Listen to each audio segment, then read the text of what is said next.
In this video, you'll see how Africa's remote Hadzabe tribe hunts their prey in the wild. She just saw a small antelope. What the heck? And you'll see how they cook and eat animals you never knew existed. So she's literally tasting the poison. But first, let's back up. The Hadzabe are Africa's last hunter-gatherer tribe. Hunting is a daily practice and a way of life. Put simply, if they don't hunt, they don't eat. Today's potential menu includes zebra, giraffe, antelope, baboon, birds, monkeys, pretty much anything that crosses their path at the wrong time.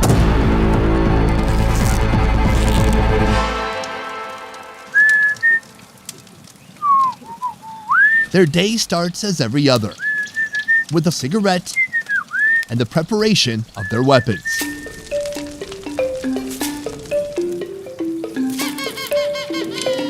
A few steps away, the women are busy making breakfast. Ugali is the go-to option since they ran out of monkey meat last night. While they prepare, I get to know the chief. What's your name? Sakuromaka. I'll work on it. Last night at 4:15 a.m. I woke up and I heard some sound like ooh, ooh. What was that? He said the sound is hyena. When the dog bark at night, they get out to chase the hyena because sometimes hyena can eat the dog. Really? Yeah. The dogs and the Hadzabe have a mutually symbiotic relationship. The dogs help the men hunt, and in return, they're fed. Today, are you going to bring the dogs for hunting? To put their dogs in their best frame of mind for the upcoming hunt, they're not given breakfast. After this meal, all 5 hunters will head to the savannah in search of today's protein, led by the chief, Sakado. Then Chaba, the storyteller and skilled tracker. Then there's Mufufu, the muscle. This is Anda. I call him the sharpshooter. You'll find out why soon. Last is young Dunya, the eager mentee.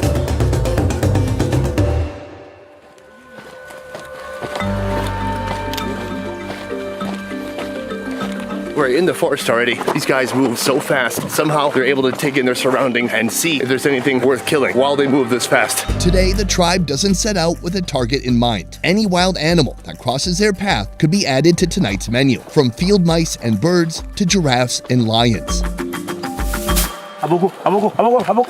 This is Crow.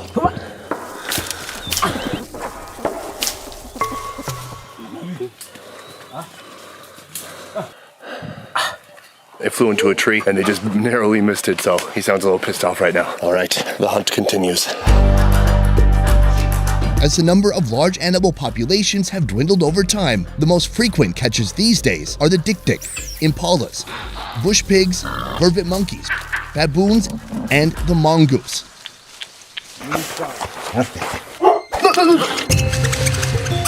He's looking for a mongoose. The mongoose sleek bodies, ranging in length from 7 inches to 2 feet, are perfect for slipping into cracks and crevices, away from the hunter's sight or reach. In situations like this, the dog's talent is put to use. Right now they're in the rocks behind me, doing their best to dig around and see if they can get mongoose. They scent the prey and alert the hunters. They corner and pin down animals, waiting for the hunters to show up and finish the job. It just ran down there. There's one guy down there.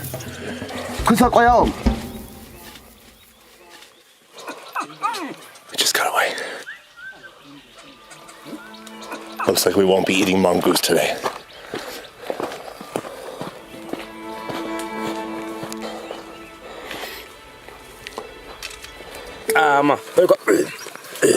It doesn't take long for Sakura to discover another lead. This is bush pig. Wow, it's so tiny. I don't know how he notices this stuff. You can just see where the 2 pig toes would be. That's it. The further they follow the nearly unseeable pig tracks, the deeper we descend into this matrix of foliage. The intensity is now bumped up a bit because we are going through thick forests with lots of shit like this. In every capacity possible, these guys are built for this. Well, not so much. And this one, it looks like cute little leaves, and then you touch it, and instantly, you can't get the fuck out of it. If you get what I'm saying here. We've been at this for an hour and a half. I don't know how these guys do it. It's not just the cardio, it's the uncertainty. It's the fact that they're walking into a thick jungle. He's wearing half an animal skin back here, and he's still kicking more ass than me. In my fatigued state, I barely even spotted these. Whoa.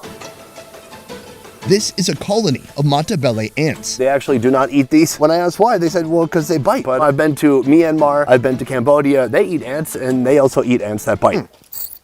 They're so sour. Maybe they just don't have a method for it, or maybe it's just not to their taste. I've never seen anything like this though. They're huge, they're swarming just outside the holes of their nest. It looks like they're eggs. I'm not sure why the eggs would be outside their hole. Maybe they're doing some spring cleaning, take the eggs out, dust it off inside, bring the eggs back in. Probably not that, but I don't know. Mainly I just wanted to rest while they keep hunting.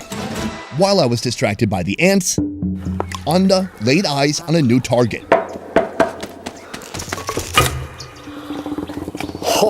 Yes, bro. First prize of the day, a blue-naped mouse bird, put down by the sharpshooter. To celebrate, how about a quick smoke?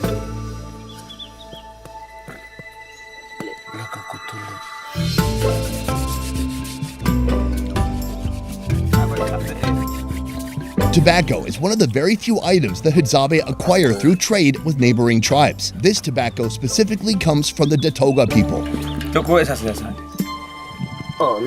Tobacco and papers accompany the Hadzabe in almost every activity. When they warm up in the morning, when they cook, when they make weapons, pretty much any time of day or night. Chief, how you doing? How you feel? For us, we are strong and we can keep on going for the bush pig. Is this a normal hunt? Do you feel disappointed, or is this kind of usual? Like you try a lot, you miss a lot, and then finally you get one? This is normal, can take a long time, but we don't give up. We still continue until the evening. Going through these thickets, I've got a shirt on. It's not a good shirt, but it's a bit tough. There's a lot of stuff that scratches you. Does it not bother you? Are you not getting scratched by the plants? So for them it's okay, but he's asking you, do you have a lot of Scratch? Yeah, no, I'm good. I will not project weakness. If you guys go back with no meat, will the women mock you? Because I know my wife would mock me. He said no, if we not succeed, it's okay. But you know what? We're gonna succeed. Perhaps I could contribute to today's catch by asking the tribe to slightly alter their diet.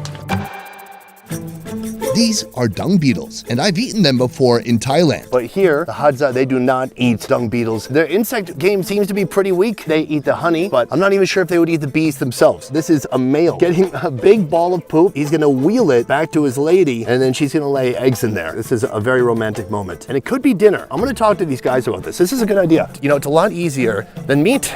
It turns out stopping for the beetle was a mistake. Once again, the signs they read lead them into another maze of sticky leaves and thorns. I finally concede. I am exhausted. We have gone 5.7 miles. We kind of lost most of the party. Well, we still got this guy. Hey. 4 people are still hunting, and they went into the really thick stuff that I don't know if I could get my big, tall, lumbering German ass through, period. Our only choice now is to kind of double back to camp. I have no idea how far that is, by the way. I'm hoping it's not 5.7 miles. Hopefully we've been going in circles. I don't know.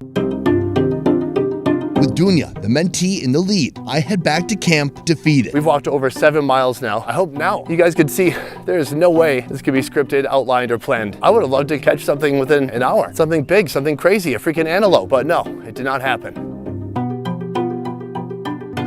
So we just got back to camp. The guy who brought us back is next to a rock over there. In fact, he is out like a rock. Hunting, it is a lot harder than I thought. From 8 a.m. to about 2 p.m., we walked 8.5 freaking miles. I do think it's a little bit tough with us there. I think there's no way that we weren't either slowing them down or creating extra noise. But now I can see on any given day, nothing is guaranteed. You just gotta be lucky. You have to have the right skill. You have to have the right timing and the right teamwork. That's why I said yesterday when they offered me monkey multiple times that they are very kind and very giving, because that is not easy to come by. So they're gonna come back soon. Let's see what they've got. Oh my God, they've just returned. Boom, boom. You look like you've been through hell. Look at you. Guys, let's see the final result. What the heck? This is known as a klipspringer, a type of dwarf antelope living on rocky terrain in Africa. But that's not all they got. And this guy, he has a monkey. And there's another monkey here. This is insane. What have you guys been doing? I can't believe it.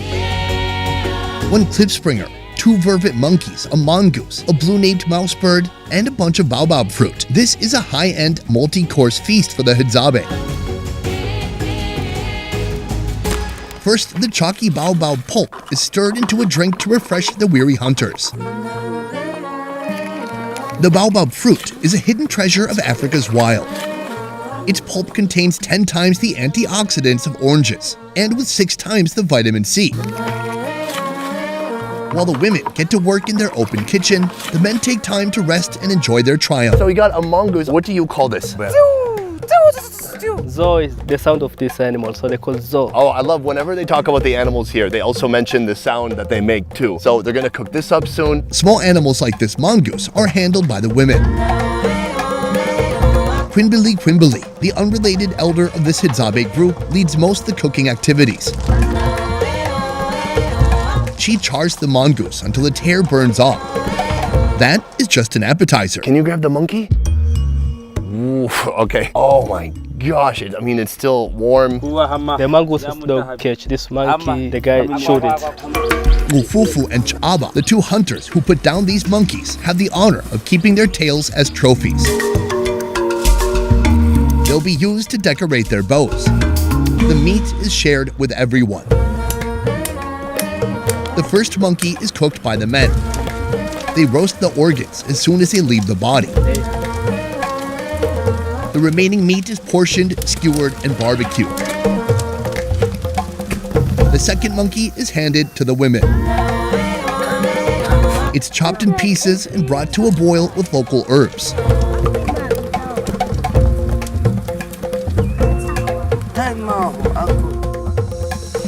All the intestines are given to the dogs to reward them for a successful hunt. The hunt that I missed altogether.